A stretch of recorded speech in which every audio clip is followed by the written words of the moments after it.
So my next question for you is, how important you think success is to a man's dating life? Like, how successful must you be to be dominant in this current dating market? Mm-hmm.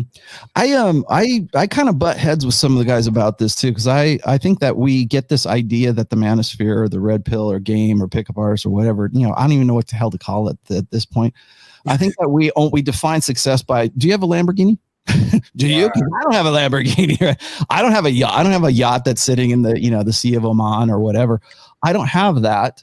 And quite honestly, if I had the money for that, I would probably go and buy a very expensive snowmobile or something, like, because that's just not like what I want to get into. But this the what's the benchmark of success? Because when I look at guys who are in maybe Colombia, or I look at guys who are in Brazil, or I look at guys who are in not third world countries, but let's just say second world countries, right? Yeah. Their definition of success might be to be the big man in the village kind of thing. Whereas like for us, it might be a Lamborghini in Brickell district, right? Right. Brickell, I never say it right, but anyways, like it might, like for us in the United States, like that's have an iced up watch and whatever else, that might be your benchmark for success. Whereas a guy in the Midwest having his own business and having his own land or his own ranch or wherever in Oklahoma, who knows, that might be his benchmark for success. That might be what puts him up to the top of the hierarchy in those terms. Now, are women looking for that? Yeah, they're looking for that by order of degree, depending on what their social context is. So the girls in Miami are looking for a different context of success than the girls in Butte, Montana. Okay. Right.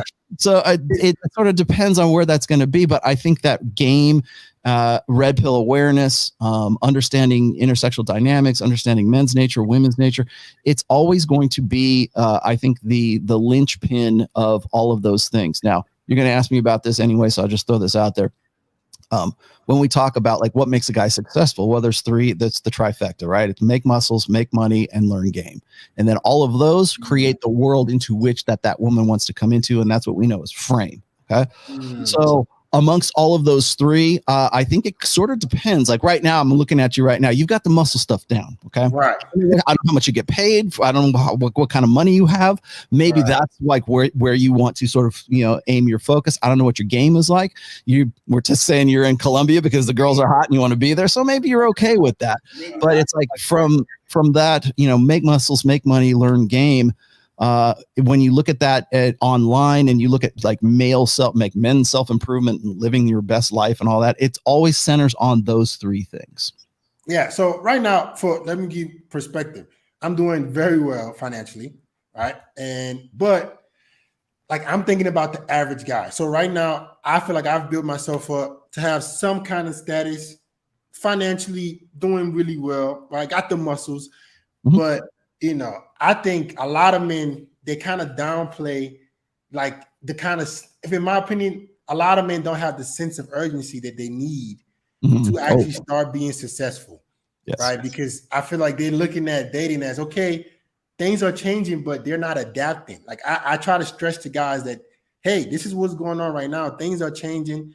Like you said, muscles, money, game. Like a lot of guys still feel like, hey, I can be who I am. And this girl's going to still love me. If you don't get your mind right and have some sense of urgency, you're going to be left behind. That's my mentality. I don't think enough guys, like I say, you're 25, right? That's what you said before. Yeah. So like you are about the same age as my friend, Kevin Savo. Kevin Savo, he's jacked for sure. Lives up in Connecticut, is an independent film producer. As far as money is concerned, he's probably not as paid as you, but he has the potential to be that successful. He's certainly on his game. He's certainly on his muscularity for sure. Right. And then he's like, his brothers are along the same lines as well. And like, I think one of the disservices we do to like your generation Z, is we tend to think of guys in that generation as like the lost boys, right? That they don't know what to do with themselves. They don't have any purpose. They're not going to school. They only want just like a bare subsistence level job. And they'd rather just sit at home, mom's basement, jerk off to porn and play, Elden Ring, whatever it is, whatever the new video game is. Right. And I think that's kind of an unfair assessment. I think, yeah, by and large, that's true. But then there's guys like you. Then there's guys like Kevin Savo. Then there's guys like the guy who's the kid that you want to call him a kid, but the guy that I'm in a band with right now. He's 25. He's got his shit together. He makes $200,000 a year. He's doing very well for himself. There are just these little sort of glimmers of hope that I say, like, okay, this guy knows what he's doing. But I agree with you 100%. And I've said this before, is not enough guys realize, and this is me, speaking from, my early 50s here.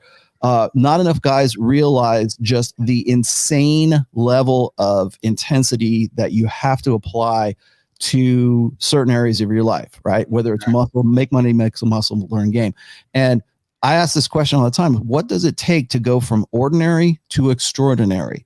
And I don't think people really realize that, oh, it's easy for me, I'll just do it. No, it's not easy, man. It's like this, I'm like I said, I'm like, early 50s right now.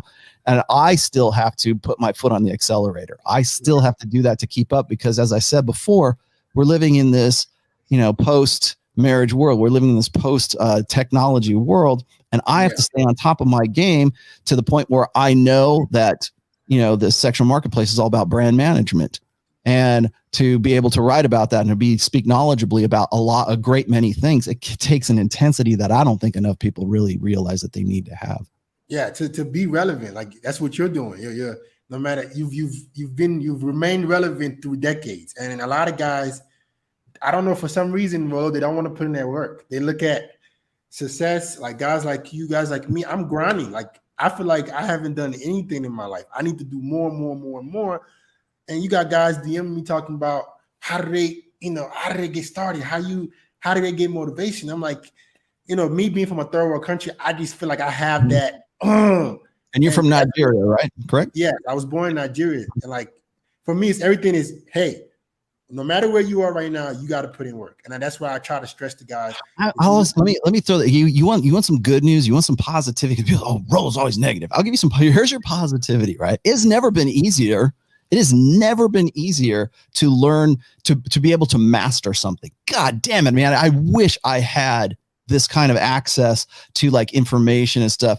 I wish I had the kind of the database that's out there and the access to it, like on the internet, or doing like just me even talking to you. You're in Colombia, for Christ's sake. I'm in Reno, Nevada. How did that happen? I don't know. Like in no other era could us talking right now have happened.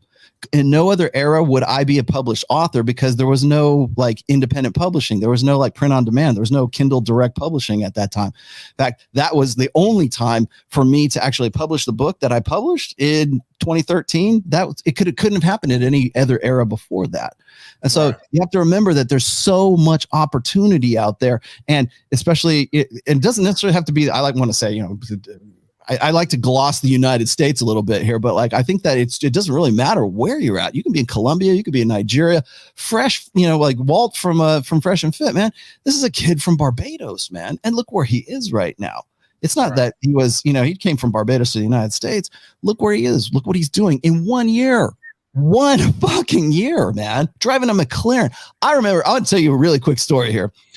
When I went to go see them in 2021, in January of 2021, they came to the Fort Lauderdale airport and picked me up at the Fort Lauderdale airport in a rented Land Rover because they didn't have a car. Like, oh, well, we don't really need a car. No, they didn't have a car. Right? So they picked me up and they treated me right. And they were really cool with me and everything. That started a really good relationship between myself and these guys. And then I watched them go from like 0 to 100 in like less than a year. And so they're, by the time it's like October of 2021, these guys are like pushing money around that they probably never seen in their lives. And I'm going, that's what you can do. That's if you want some hope and some opportunism here, or you want some like, optimism, I guess. That's some optimism right there. Yeah. And we live in a time where those opportunities are there if you just put in the work and if you just put the intensity in. And a lot of people don't understand the kind of intensity you have to like put forth to do that, depending on what it is that you want to do. You don't have to have a podcast. You don't have to do what you and I are doing right now. You don't have to author a book. There's other ways to do that. And I wish this stuff had existed when I was younger, because I would probably end up, dying from exhaustion from doing all this stuff, from being able to, finally have it. Like I think it's have you ever read the book Mastery by Robert Greene?